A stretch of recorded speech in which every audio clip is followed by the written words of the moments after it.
planteados, como la presentación del centenario y su exposición, la ronda por las calles de Tarrasa, la celebración del centenario con su misa, la visita de la presidenta de Aragón y el festival por la tarde, y hoy, como les decía, afrontamos el penúltimo de los fastos de centenario. Normalmente, después de una gran subida, viene una gran bajada, y aquí, amigos, es donde me gustaría incidir. Hemos conseguido algo que en innumerables ocasiones parecía imposible. Hemos cumplido 100 años, y eso dice mucho de nuestra perseverancia, de nuestra tozudez a la hora de superar obstáculos, y también dice mucho de lo que debemos a los que han sido antes que nosotros, y la obligación de transmitir a nuestros jóvenes nuestras costumbres y maneras y nuestras formas de celebrar los acontecimientos.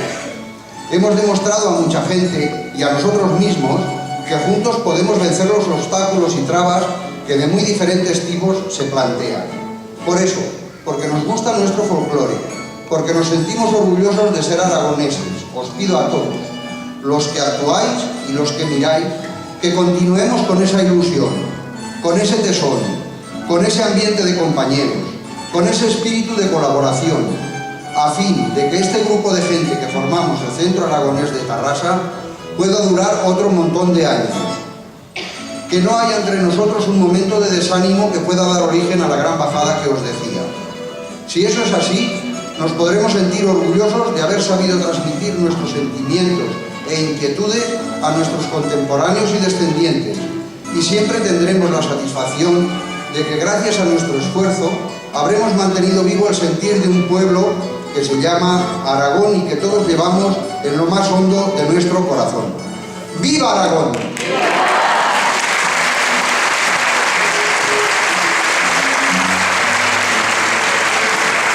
¡Viva la Virgen del Pilar!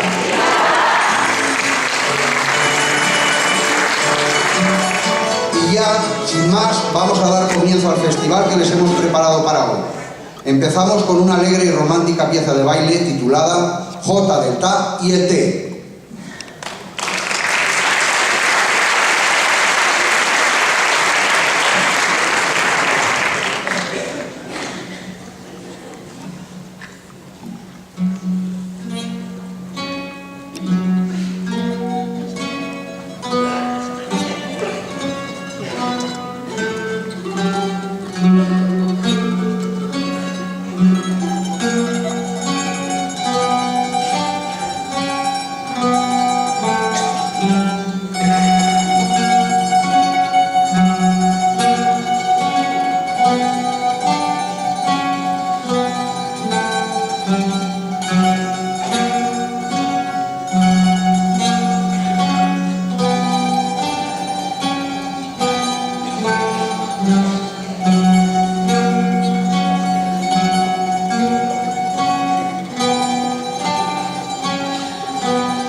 Muchas gracias por esos aplausos.